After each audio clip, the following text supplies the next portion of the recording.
कडाडून नाही तर बोललो होतो मी, नाही तर सांगितलं होतं मी. हे झालं का? ठाणे जिल्ह्यातील भाईंदरपाडा येथील संजय गांधी उद्यानाची जागा 1100 एकर जागा बाबतचा वाद माझ्याकडे सुरू होता. वन विभाग हा प्रतिवादी नव्हता, त्यामुळं ही जागा आता कुणाची याबद्दलचा एक प्रश्न निर्माण झाला. काल याची अंतिम आदेश आम्ही काढलेले आहे, अर्धन्यायिक आदेश काढलेले आहे. आता ही जागा वन विभागाच्या नावाने करण्यात आलेली आहे, त्यामुळे संजय गांधी उद्यानाची 1100 एकर जागा जी खाजगी दावेदारांनी आपल्या नावाने करण्याबद्दलच्या आतापर्यंतच्या ज्या अर्धन्यायिक केसेस दाखल केल्या होत्या, यामध्ये आता अंतिम निर्णय झालेला आहे. या जागेचा वनचाच हक्क आम्ही प्रस्थापित केलेला आहे. त्यामुळं आता संजय गांधी उद्यानाची जमीन ही खाजगी लोकांच्या घशात घालतात आहे, असं ज्या पद्धतीने तिथे वारेमाप बातम्या सुरू होत्या, सरकारचा कधीच उद्देश नव्हता. वनची जागा वनलाच राहिली पाहिजे, संजय गांधी उद्यानाची जागा संजय गांधीचीच उद्यानाची राहिली पाहिजे, याबद्दलचा हा निर्णय झालेला आहे. खरं तर हा एक महत्त्वाचा निर्णय, 1100 एकर जागेचा निर्णय, जो आता ही जागा वनची असणार आहे, हा निर्णय करण्यात आला आहे. मनोज जरांगे पाटील यांनी तुमच्यावरती थेट आरोप केलेले आहेत. कुणबी प्रमाणपत्र जी आहेत ती दिली गेली होती, ती कुठेतरी रद्द केली गेलेली आहेत आणि बावनकुळे यांच्या आदेशानुसार ही कुणबी प्रमाणपत्र रद्द झाली आहेत. त्यामुळे तुमची नार्को टेस्ट केली पाहिजे असं ते म्हणतात. नाही, माझी नार्को टेस्ट करता येईल, काही अडचण नाही, त्याला माझी परवानगी आहे. फक्त प्रश्न असा आहे की जे जात पडताळणी जो एक विभाग आहे, हा अर्धन्यायिक आहे, क्वासी ज्युडिशियरी आहे. त्याच्यामध्ये आम्हाला हस्तक्षेप करता येत नाही शासनाला. कुठलाही शासनाचा अधिकारी मंत्री या अथॉरिटीला फोन करू शकत नाही. आणि त्यामुळं अशा जात पडताळणी समितीच्या ज्या काही निर्णय आहे, त्या निर्णयामध्ये बावनकुळे फोन करतात किंवा अजून कोणी मंत्री फोन करतात, हे काही म्हणणं योग्य ठरणार नाही. कधीही जात पडताळणी जे विभाग आहे, तो विभाग स्वतंत्र, त्या ठिकाणी त्याचे न्यायिक अधिकार आहेत, त्या अधिकाराच्या मधात कुणीच जाऊ शकत नाही. मी जरी महसूल मंत्री म्हणून प्रयत्न केला तरी त्याला अर्थ राहत नाही, कारण कुणीच त्या ठिकाणी त्या विभागाचे लोक त्या प्रक्रियेमध्ये कुणालाही हस्तक्षेप करायचा अधिकार नाही. तर मनोज जरांगे जे काय बोलले मला माहिती नाही, पण आता यामध्ये असं आहे की जात पडताळणी समितीने एखादा निर्णय घेतला असेल, त्याला अपीलचे अधिकार हायकोर्टमध्ये आहे. तर त्यांना मुभा आहे, काही आता संपलं नाही आहे सर्व. म्हणजे जात पडताळणी निर्णय दिला तो काय अंतिम निर्णय नसतो, त्याला उच्च न्यायालयाची मुभा आहे. त्यामुळं जर असं वाटतं कुणाला की बाबा आमच्यावर अन्याय झालेला आहे, जात पडताळणी त्या ठिकाणी आम्हाला काही न्याय दिला नाही, तर उच्च न्यायालयात जाऊन त्याच्यावर तात्काळ आपल्याला स्टे आणता येतो किंवा तात्काळ त्याच्यामध्ये अपील करता येतं.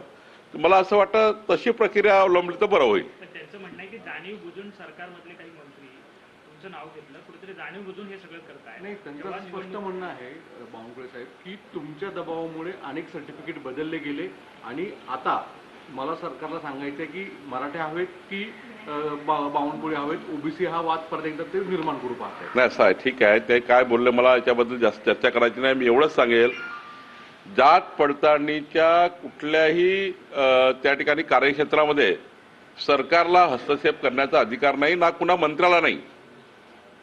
त्यामुळं जात पडताळणी हे स्वतंत्र काम करणारं त्या ठिकाणी अर्धन्यायिक प्रक्रियेमधलं एक त्या ठिकाणी हा अर्धन्यायिक प्रकरणं सारखे त्या ठिकाणी त्यांना निकाल करावे लागतात. त्यामुळे जात पडताळणीवर कोणी मंत्री फोन करेल आणि त्यांचं जात पडताळणी ऐकेल असं या राज्यात होत नाही, कुठल्याही राज्यात होत नाही.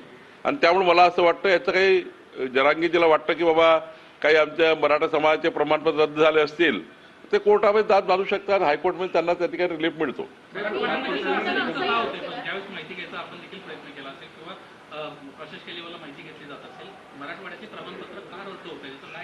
आता ते जात पडताळणीला माहीत, जे काही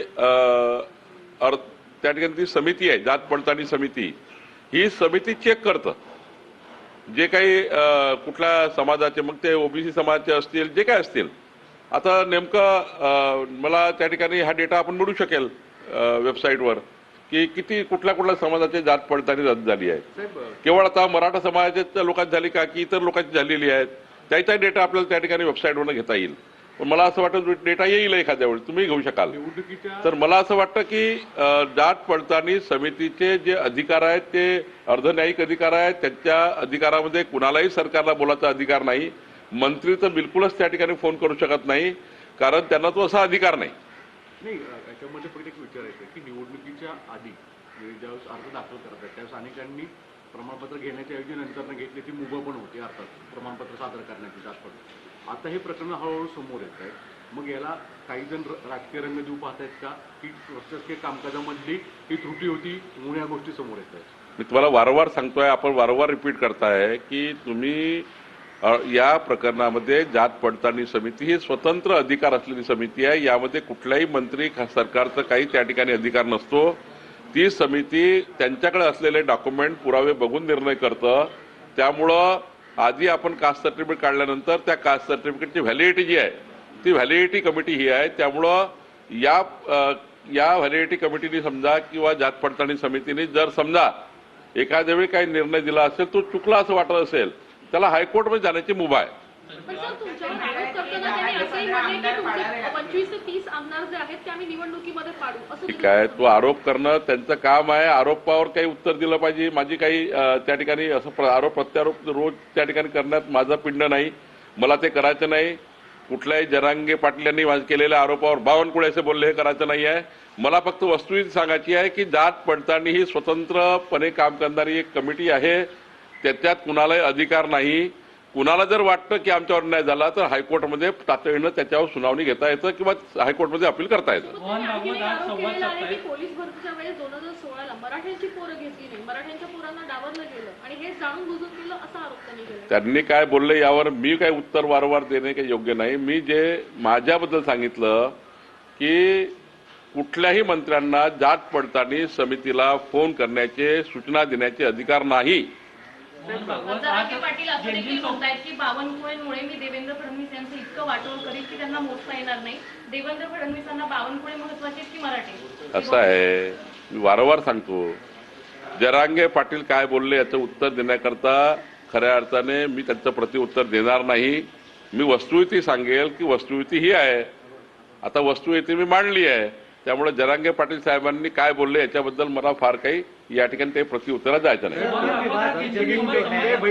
मोहन भागवत आज जेनजींसोबत संवाद साधतायत. संजय राऊत म्हणतायत की जेनजी हे तिथं येणारे जेनजी नाहीये, ते तर भाजपच्या संघाच्या कार्यकर्त्यांचे, पदाधिकाऱ्यांची मुलं आहेत. तुम्हाला जर संवाद साधायचा होता तर तो दिल्लीच्या जंतर मंतर मधल्या तरुणांशी साधायला पाहिजे होता. संजय राऊत साहेबांना अजूनही संघ समजला नाही, त्यामुळे ते असे बोलतात.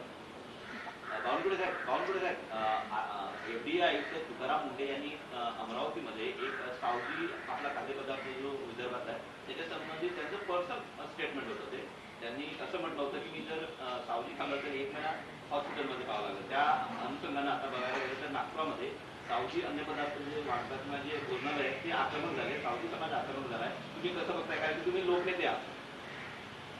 खरं तर सावजी हे जे रेस्टॉरंट आहे आमच्या विदर्भामध्ये, हे या ठिकाणी 3-4 पिढ्यापासून असे रेस्टॉरंट सुरू आहे.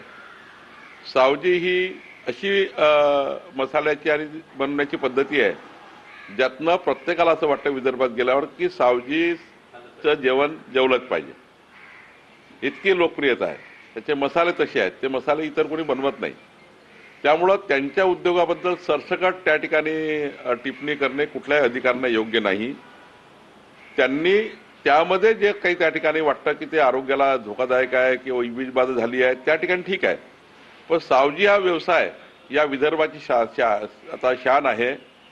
जगातल्या कितीतर देशामध्ये आता सावजीची मागणी त्या ठिकाणी भरपूर ठिकाणी सावजी हे पकवानं जातं, त्यांचा जे काही नॉनव्हेज वगैरे आहे. मला असं वाटतं की त्या बिझनेसबद्दल काही बोलू नये, त्यांच्या बिझनेसला बडीचा बकरा बनू नये. तो अत्यंत त्या ठिकाणी हजारो परिवारांना त्यांच्या घरामध्ये घरगुती जेवण बनवणारा घरातलं जेवण त्या ठिकाणी रेस्टॉरंटमधून आणून त्या ठिकाणी मग त्याचे ग्राहकांना देणारा हा मोठा व्यवसाय आहे. व्यवसाय बंद होईल अशी कुठलंही स्टेटमेंट कुठल्याही अधिकाऱ्यांनी करू नये. विजय वडेट्टीवारांनी आरोप केले की शेतकऱ्यांच्या जमिनी ज्या आहेत ते बळकावल्या जातात आणि अदानीला दिली जातात. अदानी मोदी बोले अदानी चाले असं त्यांनी. ते विजय वडेट्टीवारला काही ना काही दिवसभरात लाईन पाहिजे म्हणून ते बोलतात.